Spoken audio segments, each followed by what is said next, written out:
જય શ્રી સ્વામિનારાયણ. વિદ્યાર્થી મિત્રો, ધોરણ 10 વિષય હિન્દી પાઠ 2, જેના આપણે ભાગ 1, 2, 3 અને 4 મુકાઈ ગયા છે, જે તમે જોયા પણ હશે.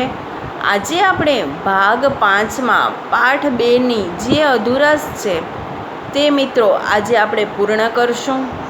આપણે પહેલે જોયું હતું પાઠ 2ની સ્ટોરી, કે જેમાં બુઢી કાકી અને એમનો ભત્રીજો બુદ્ધિરામ એના વિશેની અહીંયા સ્ટોરી છે.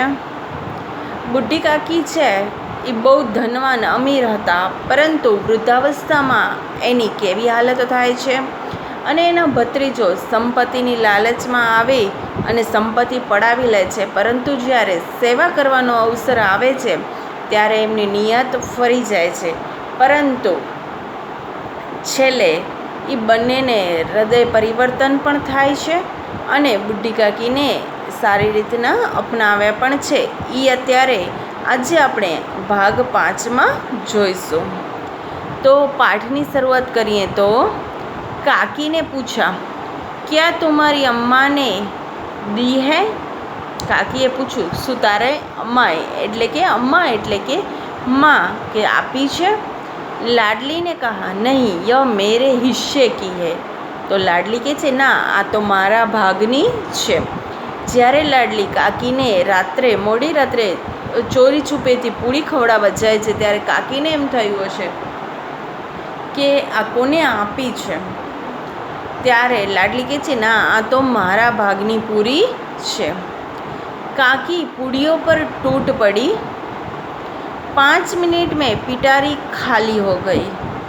लाडली ने पूछा, काकी पेट भर गया? जैसे थोड़ी सी वर्षा ठंडक के स्थान पर गर्मी पैदा कर देती है, उसी तरह इन थोड़ी पूड़ियों ने काकी की क्षुधा और इच्छा को और उत्तेजित कर दिया था. કે કાકી તો ઓછી પૂરી લઈ આવી હતી, લાડલી 5 મિનિટની અંદર જ ખાલી કરી નાખી, પૂરી કરી નાખી. તો નાનું બાળક છે એટલે લાડલી કાકીને પૂછે છે, શું તમારું પેટ ભરાઈ ગયું? ત્યારે કે આપણે જે કેવો અહીંયા વરસાદની સિઝનનું ઉદાહરણ આપ્યું છે કે જરાક વરસાદ પડે, ખાલી ઝરમરિયા છાંટા આવી અને બંધ થઈ જાય તો એ વધારે ગરમીનું વાતાવરણ કરી નાખે, જમીનમાંથી વધારે બાફ નીકળે. એવી જ રીતના અહીંયા કે એ થોડીક પૂરી ખાધી એટલે એના પેટની ભૂખને વધારે ઉત્તેજિત કરી ગઈ. એ એમ કહે છે કે ના, આ તો મારી ભૂખ છે એ વધારે ઉત્તેજિત થઈ ગઈ, હજી મને ખાવાની ઈચ્છા છે. બોલી, નહીં બેટી, જાકર અમ્મા સે ઓર માંગ લાવો. એ કે ના, હજી તો મને ભૂખ લાગી છે, તારી મમ્મી પાસે જઈ અને હજી વધારે માગી લાવ.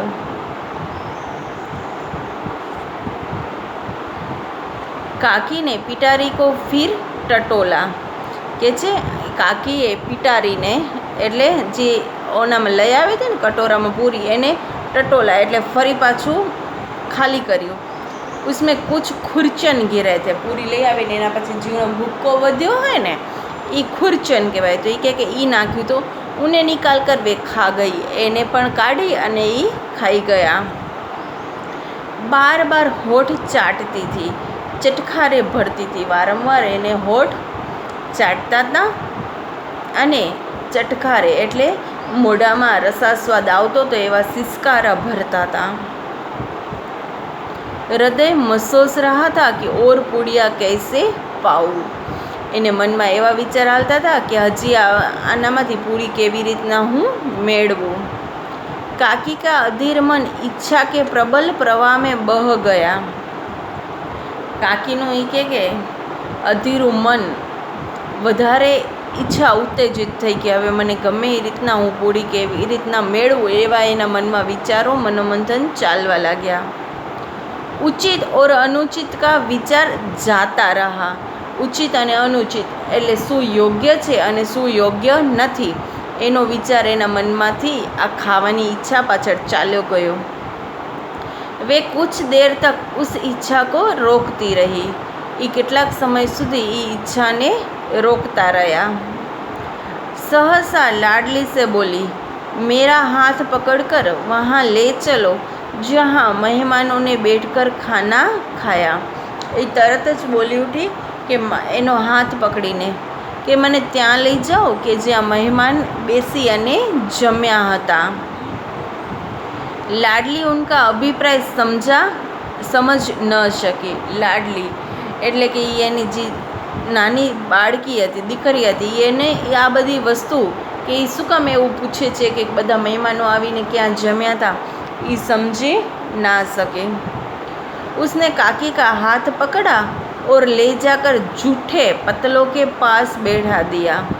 એને તો નાનું બાળક હતું એટલે સમજી ના શકે, તો એ કાકીનો હાથ પકડી અને જ્યાં લોકો મહેમાનો જમ્યા હતા અને એઠા બીજા પતરાવળી એટલે વાસણો પડ્યા હતા ત્યાં લઈ જઈ અને બેસાડી દીધા। કાકી પતલો से पूड़ियों के टुकड़े चुन चुन कर खाने लगी। એ પતરાવાળીમાંથી એ નાના નાના પૂડીના ટુકડા ઉપાડી અને ખાવા લાગી। ओ दही कितना स्वादिष्ट था, कचौड़ियाँ कितनी सलोनी, खस्ता कितना सुकोमल। બધું વિચારવા માંડ્યા જે રસોઈ કરી હતી ને કે કેટલો સ્વાદિષ્ટ કચોરી ને દહીં, ખસ્તા કચોરી આવી બની હતી સરસ, તો કેટલી સરસ હશે। કાકી बुद्धिहीन होते हुए भी इतना जानती थी कि मैं वह काम कर रही हूँ जो मुझे कदापि न करना चाहिए।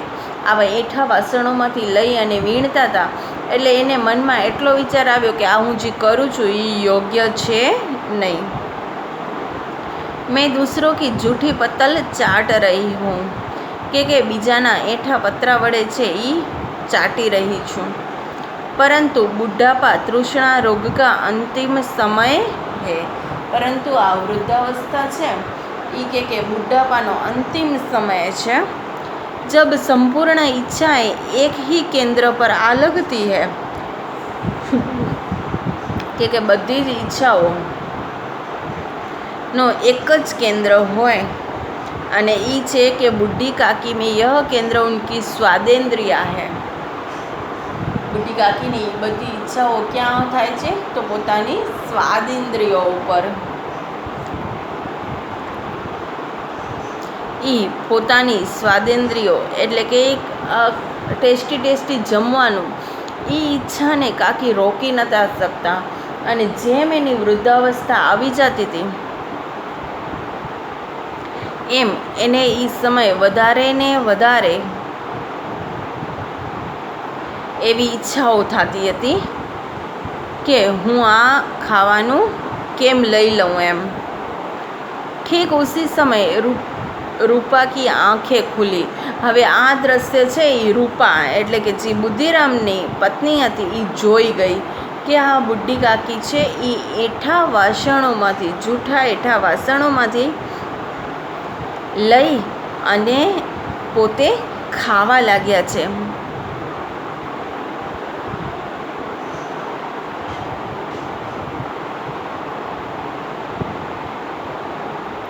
उसे मालूम हुआ कि लाडली मेरे पास नहीं है। ત્યારે એને ખબર પડી કે મારી દીકરી પણ મારી બાજુમાં છે નહીં। चौकी चारपाई के इधर उधर देखने लगी कि कहीं नीचे तो नहीं गिर पड़ी। લાડલી જ્યારે હતી નહીં ત્યારે નાની બાળકી હતી એટલે આજુબાજુ જોવા લાગ્યા કે બીજે ક્યાંય તો નથી પડી ગઈ ને, સૂતી નથી ને। उसे वहाँ न पाकर वह उठी तो क्या देखती है कि लाडली जूठे पतलों के पास चुपचाप खड़ी है और बुढ़ी काकी पतलों पर से पूड़ियों के टुकड़े उठा कर खा रही है। એ ત્યાંથી જઈ અને જોયું તો એ કે એને ખબર પડી કે આ કાકી આ લાડલી છે ને જૂઠે પતલો એટલે એઠી પતરાવળીઓ પાસેથી એ કે એ આ બધું ખાવાનું લઈ રહી છે। और बुढ़ी काकी पतलों पर से पूड़ियों के टुकड़े उठा कर खा रही है। અને બુઢી કાકી એઠા વાસણોમાંથી આવું બધું લઈ અને ખાઈ રહ્યા છે.